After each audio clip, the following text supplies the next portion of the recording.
Breaking news చూస్తున్నారు.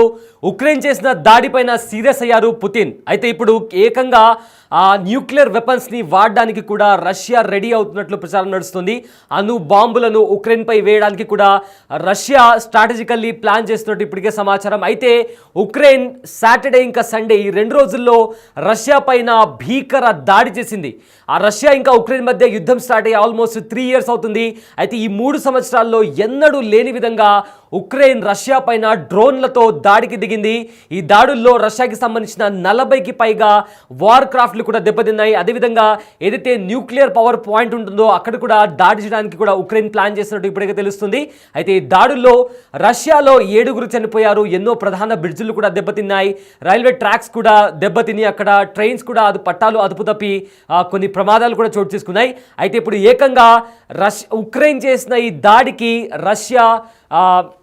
Russia ఏకంగా అణు బాంబును వేసేందుకు కూడా రష్యా ప్లాన్ చేస్తున్నట్టు తెలుస్తుంది. చివరి అస్త్రంగా అణు బాంబు వేస్తారనే ప్రచారం కూడా జోరుగా నడుస్తుంది. అయితే అత్యవసర సమావేశాన్ని ఏర్పాటు చేశారు పుతిన్. రష్యాపై డ్రోన్లతో విరుచుకుపడిన ఉక్రెయిన్ని ఖచ్చితంగా దెబ్బతీయాలని కూడా ప్లాన్ చేస్తున్నట్టు తెలుస్తుంది. రష్యాలోని 5 ఎయిర్పోర్ట్ల పైన జరిగిన దాడిలో ఆ ఎయిర్పోర్ట్లు తీవ్రంగా నష్టపోయాయి. శాంతి చర్చల నేపథ్యంలో ఇవాళ టర్కీలోని ఇస్తాంబుల్లో పీస్ టాక్స్ శాంతి చర్చలు జరగనున్న నేపథ్యంలో ఉక్రెయిన్ ఈ దాడులు చేసింది. అయితే దీన్ని అత్యంత సీరియస్గా తీసుకున్నారు రష్యా అధ్యక్షుడు పుతిన్. శాంతి చర్చల్లో ఇప్పటికే కొన్ని కఠిన ఆంక్షలు కూడా పెట్టారు. కొన్ని డిమాండ్స్ని కూడా వినిపించారు పుతిన్. అయితే ఇవాళ మళ్ళీ రెండోసారి శాంతి చర్చలకు జరగనున్న నేపథ్యంలో ఇలా దాడులు జరగడం అనేది ఇప్పుడు ఉక్రెయిన్ ఇంకా రష్యా మధ్య ఉన్న హై టెన్షన్ వాతావరణాన్ని మరింత పెంచేసింది. అయితే శాంతి చర్చల్లో తన మాట నెగ్గేలా అనేక ప్రతిపాదనలు, అదేవిధంగా క్షిపణులు, డ్రోన్తో కూడా ఉక్రెయిన్ను బెదిరిస్తూ రాజీలేని డిమాండ్లు చేశారు పుతిన్. అయితే రష్యా ఉక్రెయిన్ యుద్ధంపై అమెరికాతో చర్చలు జరిపారు. అయితే పుతిన్ వ్యవహార శైలిపైన కూడా ట్రంప్ సానుకూలంగా వ్యవహరించారు. గతంలో ఇచ్చిన మాటను నిలబెట్టుకొని వైనం కూడా కనిపించింది.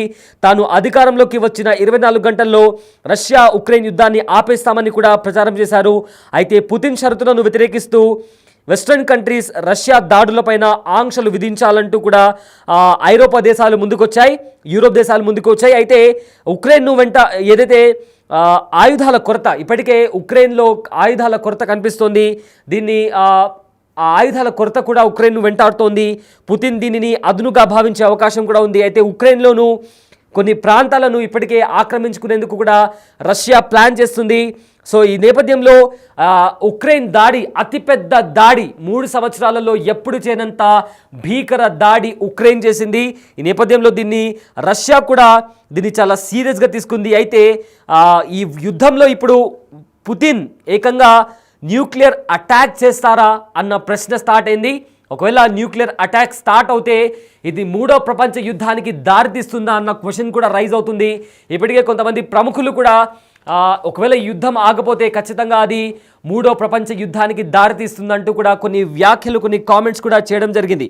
అయితే ఏదైతే ప్రజెంట్ జరుగుతుందో రష్యా ఇంకా ఉక్రెయిన్ మధ్య, దీనికి సంబంధించి కూడా ఇవాళ పీస్ టాక్స్ అంటే శాంతి చర్చలు జరుగుతున్న నేపథ్యంలో ఉక్రెయిన్ చేసిన దాడుల వల్ల హై టెన్షన్ వాతావరణం కొనసాగుతోంది.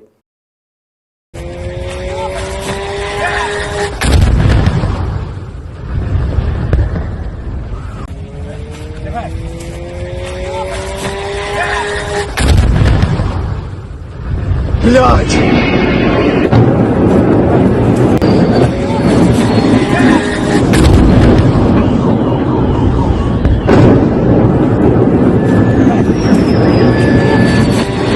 Ебать, это 4-я нахуй! 5-я, блядь!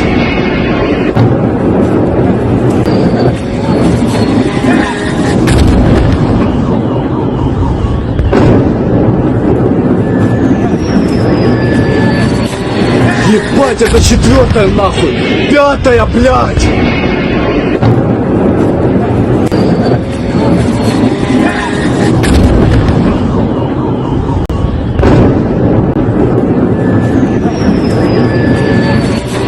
Ебать, это 4-я нахуй!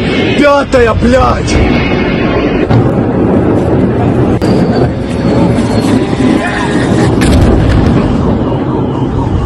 రైట్, ఇదే అంశానికి సంబంధించిన పూర్తి డీటెయిల్స్ మా ప్రతినిధి శివ అందిస్తారు. శివ, ఇప్పటికే గత 3 సంవత్సరాలుగా ఉక్రెయిన్ ఇంకా రష్యా మధ్య యుద్ధం జరుగుతుంది. అయితే ప్రజెంట్ ఉక్రెయిన్ చేసిన దాడులకు సంబంధించి పుతిన్ కూడా చాలా సీరియస్ అయ్యారు. సో దీనికి సంబంధించిన అప్డేట్స్ ఏంటి? న్యూక్లియర్ అంటే అణుబాంబులు వాడతారని కూడా తెలుస్తుంది. సో ఏంటి మొత్తం దీనికి సంబంధించిన అప్డేట్స్ ఏంటి శివ? ప్రధానంగా సైతం ఉక్రెయిన్ రష్యా మధ్య యుద్ధ పరిధి తీవ్ర స్థాయికి చేరుకునే అవకాశం కూడా కనిపిస్తుంది. ఈ నేపథ్యంలోనే ఉక్రెయిన్ దాడిలో పుతిన్ ఈ దాడులతో పుతిన్ సత్యాల నిర్ణయం తీసుకున్నారు. అంటే ఉక్రెయిన్ పై అణుబాంబులు వేసేందుకు రష్యా అధ్యక్షుడు పుతిన్ ఒక ప్లాన్ సిద్ధం చేసినట్టు తెలుస్తుంది. దాని ప్రకారమే ఆ ప్రణాళిక ప్రకారం ముందుకు వెళ్లాలనేది ఒక నిర్ణయం తీసుకున్నారు. చివరి అస్త్రంగా అణుబాంబులు వేస్తారనే ప్రచారం అయితే జరుగుతోంది. ఈ నేపథ్యంలోనే పుతిన్ ఒక అత్యవసర సమావేశాన్ని కూడా ఏర్పాటు చేశారు. రష్యాపై డ్రోన్లతో ఉక్రెయిన్ విరుచుపడిన నేపథ్యంలో రష్యాలో 5 ఎయిర్పోర్ట్లు తీవ్రంగా నష్టం పోయాయి. ఇక శాంతి చర్చల నేపథ్యంలో ఉక్రెయిన్ దాడులను కూడా అత్యంత సీరియస్ గా రష్యా అధ్యక్షుడు పుతిన్ తీసుకున్నారు.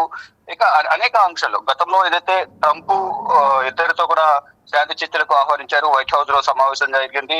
ఇద్దరు కూడా అంగీకరించే విధంగా ఉన్నాయి చర్చలంటూ కూడా ఆయన తెలియజేశారు. కానీ ఇప్పుడు రష్యాపై ఉక్రెయిన్ దాడులు చేస్తున్న నేపథ్యంలో తీవ్రంగా ఎయిర్పోర్ట్లు దాడి జరిగింది. ఎయిర్పోర్ట్లపై దాడి జరిగింది. ఆర్థికంగా కూడా చాలా నష్టపోయిన పరిస్థితి రష్యాలో కనిపిస్తోంది. ఈ నేపథ్యంలోనే శాంతి చర్చలు జరిగే సమయంలో కూడా అనేక ఆంక్షలు పుతిన్ పెట్టారు. దానికి సంబంధించి కూడా జెలెన్స్కీ ఉక్రెయిన్ అధ్యక్షుడు జెలెన్స్కీ మాత్రం దీనికి కొన్ని ఆంక్షలకు ఆయన అంగీకరించలేదు. కానీ ఇద్దరి మధ్య అయితే ఈ విధంగా గతంలో కూడా గత 3 సంవత్సరాలుగా కాల్పులు జరుగుతున్నాయి, దాడులు జరుగుతున్నాయి. దీంట్లో వేల సంఖ్యలో సామాన్య ప్రజలు చనిపోయిన పరిస్థితి కనిపిస్తోంది. అంటే శాంతి చర్చలు తర్వాతే నగ్గేలాగా కూడా అనేక ప్రతిపాదనలు పుతిన్ పెట్టినట్టుగా కూడా తెలుస్తుంది. క్షిపణులు డ్రోన్లతో ఉక్రెయిన్ బెదిరిస్తూ రాజీలేని డిమాండ్లను ఆయన పెడుతున్న పరిస్థితి కనిపిస్తోంది. ఇక రష్యా ఉక్రెయిన్ యుద్ధంపై అమెరికాతో చర్చలు జరుగుతున్నాయి. పుతిన్ వ్యవహార శైలిపై ట్రంప్ కూడా సానుకూలంగా గతంలో స్పందించారు. అంటే ఒక రకంగా జెలెన్స్కీతో సమావేశమైన సందర్భంలో మొదట జెలెన్స్కీతో వైట్ హౌస్ లో సమావేశం జరిగింది. అప్పుడు కొంత వాగ్వివాదం కూడా చోటు చేసుకున్న పరిస్థితి కనిపిస్తుంది. అంటే అమెరికా ఉపాధ్యక్షుడు అలాగే అమెరికా అధ్యక్షుడు ఇటు జెలెన్స్కీ ముగ్గురు కూడా సమావేశమయ్యారు. ఆ సందర్భంలో కొంత వాగ్వివాదం కూడా చోటు చేసుకున్నట్టుగా కూడా గతంలో ప్రచారం జరిగింది. కానీ ఇప్పుడు ఏంటంటే యుద్ధ వాతావరణం చోటు చేసుకునే అవకాశం కనిపిస్తుంది. అణుబాంబులు తో ఉక్రెయిన్ పై దాడి చేస్తారని ఒక ప్రచారం జరుగుతోంది. దీనికి సంబంధించి ఏం జరగబోతుంది అనేది కూడా అందరూ ఉత్కంఠగా ఎదురు చూస్తున్న పరిస్థితి కనిపిస్తోంది. అయితే మరొకసారి ఈ చర్చలు మధ్యవర్తిత్వం వహించి మళ్ళా గ్రేట్ దాడి తీసుకునే కూడా ట్రంప్ వ్యవహరిస్తున్నారనే ఒక ప్రచారం జరుగుతుంది. సోషల్ మీడియాలో ట్రంప్ గురించి కూడా కొంతమంది సానుకూలంగా అంటే పాజిటివ్ నెగిటివ్ పోస్టులు అయితే పెట్టిన పరిస్థితి కనిపిస్తోంది. అంటే ఉక్రెయిన్ సానుకూలంగా స్పందించకపోతే అణుబాంబులతో దాడికి ప్రణాళికలు సిద్ధం చేసినట్లుగా ఈ చర్చల సారాంశాన్ని బట్టి అందరూ భావిస్తున్నారు. ఈ క్రమంలోనే జెలెన్స్కీకి మద్దతు ఇస్తున్న France, Sweden, Poland, Spain, Norway, Germany, Portugal, Netherlands, Irelands, కెనడాతో పాటు ఇతర యూరోపియన్ యూనియన్ దేశాలు వీటికి మద్దతు లేకుండా రష్యాపై ఉక్రెయిన్ యుద్ధం చేయలేని పరిస్థితి కనిపిస్తుంది. ఏదైతే ఉక్రెయిన్ రష్యాపై యుద్ధం చేయాలంటే ఉక్రెయిన్ కు ఈ దేశాలు ఏదైతే దేశాలు చెప్పుకున్నామో దాదాపు 7-8 దేశాలు ఉక్రెయిన్ కు సపోర్ట్ చేస్తున్నాయి. ఒకవేళ అవన్నీ కూడా విరమించుకుంటే మాత్రం యుద్ధం చేసే అవకాశం ఉండదు.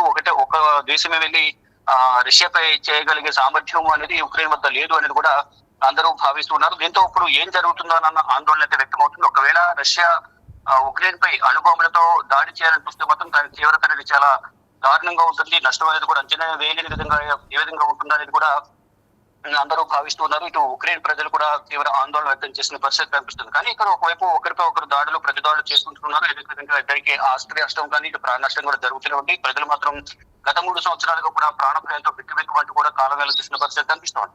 కానీ ఇప్పుడు మళ్ళా ఏదైతే ట్రంప్ మధ్యవర్తిత్వం వహిస్తూ ఇద్దరి మధ్య ఈ యుద్ధాన్ని విరమించాలి అనే ఒక ప్రతిపాదన తయారించారు. కానీ దాంట్లో ప్రధానంగా మొత్తం తన పంటని నెగ్గే విధంగా పుతిన్ కొన్ని కీలక ఆంక్షలు పెట్టినట్టు తెలుస్తుంది. కానీ ఆంక్షలకు జెలెన్స్కీ మాత్రం అంగీకరించడం లేదు. ఈ నేపథ్యంలోనే యుద్ధం అనేది మరింత తీవ్ర స్థాయికి చేరే అవకాశం ఉంటుంది. అందులోనూ ఉక్రెయిన్ పై అణుబాంబులు ప్రయోగించాలనే యోచనలో రష్యా ఉన్నట్లుగా తెలుస్తుంది. కానీ మళ్ళొకసారి అమెరికాతో అంటే ట్రంప్ అత్యంత చర్చలు జరిపిన తర్వాత ఏం జరగబోతుంది అనేది కూడా చూడాల్సింది. కానీ ఇప్పుడే రష్యా అధ్యక్షుడు పుతిన్ కూడా అత్యవసర సమావేశాన్ని ఏర్పాటు చేశారు. ఇప్పుడు ఒకవైపు ఉక్రెయిన్ దాడులు చేస్తుంది, దాని ద్వారా ఎయిర్పోర్ట్లు ధ్వంసమయ్యాయి కాబట్టి ప్రతిగా దాడులు చేయాలి, కంప్లీట్ గా ఉక్రెయిన్ ఓడించాలి అనేది కూడా ప్రతిగా దాడి చేయాలనేది కూడా రష్యా అధ్యక్షుడు పుతిన్ నిర్ణయం తీసుకున్నట్టు తెలుస్తుంది. దానిలో భాగంగానే అణుబాంబులతో దాడి చేస్తారా అనేది కూడా కొంత ప్రచారం జరుగుతుంది. ఇంకా ఫైనల్ గా ఎటువంటి నిర్ణయం తీసుకుంటారనేది కూడా ప్రజెంట్ చూడవలసింది. కానీ ఇరు దేశాల ప్రజలు మాత్రం ఎంతో భయాందోళన వ్యక్తం చేసిన పరిస్థితి కనిపిస్తాం. Syed right, thank you Shiva, thanks for the update. So Russia Ukraine యుద్ధంలో కీలక పరిణామం చోటు చేసుకుంది. 3 ఏళ్లుగా కొనసాగుతున్న ఈ యుద్ధంలో తొలిసారి రష్యాపై పెద్ద ఎత్తున డ్రోన్లతో విరుచుకుపడింది ఉక్రెయిన్. రష్యాకు చెందిన 4 వైమానిక స్థావరాలపై భీకర దాడులు చేసింది. ఈ దాడుల్లో 40కి పైగా రష్యా బాంబర్ ప్లేన్లు కూడా ధ్వంసమయ్యాయని ఉక్రెయిన్ ప్రకటించుకుంది. రష్యా భూభాగంలోకి 100 కిలోమీటర్ల మేర చొచ్చుకెళ్లి ఉక్రెయిన్ దాడి చేయడం ఇదే తొలిసారి. ఈ దాడిలో రష్యాకు చెందిన Tu-95, Tu-22, M3 బాంబర్లు కూడా A-50 ఎయిర్ క్రాఫ్ట్లు కూడా ధ్వంసమయ్యాయని కూడా ఉక్రెయిన్ వెల్లడించింది. అయితే ఈ దాడులను రష్యాలోని కొన్ని ఏవైతే ప్రముఖ మీడియా సంస్థలు ఉన్నాయో అవి కూడా ధృవీకరించాయి. బెలాయా, ఒలెన్యా వైమానిక స్థావరాలు ధ్వంసమయ్యాయని కూడా అంతర్జాతీయ మీడియా వెల్లడించింది. ఈ దాడులను ఉక్రెయిన్ అధ్యక్షుడు జెలెన్స్కీ స్వయంగా పర్యవేక్షించారని ఉక్రెయిన్ సైనిక అధికారులు తెలిపారు. దాదాపు 1.5 ఏళ్లుగా ఈ దాడులకు ప్రణాళిక జరుగుతుందన్నారు. ఇక ఉక్రెయిన్ దాడుల కారణంగా రష్యాకు దాదాపు $2 బిలియన్ నష్టం వాటిల్లి ఉంటుందని కూడా సమాచారం. మాస్కోకు ఇది గణనీయమైన ఎదురుదెబ్బ అవుతుందనే వాదనలు కూడా వినిపిస్తున్నాయి. అయితే అంతకుముందు ఉక్రెయిన్పై రష్యా పెద్ద ఎత్తున డ్రోన్లతో దాడి చేసింది. 7 బాలిస్టిక్ క్షిపణులను ప్రయోగించింది. సైనిక శిక్షణ కేంద్రంపై జరిగిన క్షిపణి దాడుల్లో 12 మంది ఉక్రెయిన్ సైనికులు కూడా మృతి చెందారని అధికారులు తెలిపారు. 60 మందికి పైగా గాయపడ్డారని కూడా వెల్లడించారు. అయితే రష్యా దాదాపు 472 డ్రోన్లను ప్రయోగించిందని వివరించారు.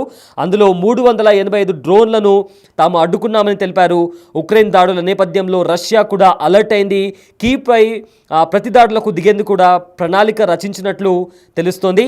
సో ప్రజెంట్ ఇదిలా ఉండగా ఇవాళ ఇస్తాంబుల్లో మరో ఇరు దేశాల మధ్య కీలక చర్చలు జరగాల్సి ఉంది. ఈ చర్చల్లో తమ ప్రతినిధి బృందం పాల్గొంటుందని, సంపూర్ణ కాల్పుల విరమణ, ఖైదీల విడుదల తమ ప్రధాన అజెండా అని కూడా ఉక్రెయిన్ అధ్యక్షుడు జెలెన్స్కీ స్పష్టం చేశారు. అయితే ఈ డ్రోన్ దాడుల ప్రభావం చర్చలపై ఏకంగా ఉండబోతుందన్నది ప్రజెంట్ ఏ రకంగా ఉండబోతుంది అన్నది ప్రజెంట్ చాలా ఉత్కంఠంగా మారింది. అయితే రష్యా అణు యుద్ధం చేస్తుందా, అణుబాంబులతో ఉక్రెయిన్ పైన దాడి చేస్తుందా లేదా అనేది ఇప్పుడు తీవ్ర చర్చానీయాంశంగా మారింది. Нахуй! Пятая, блядь!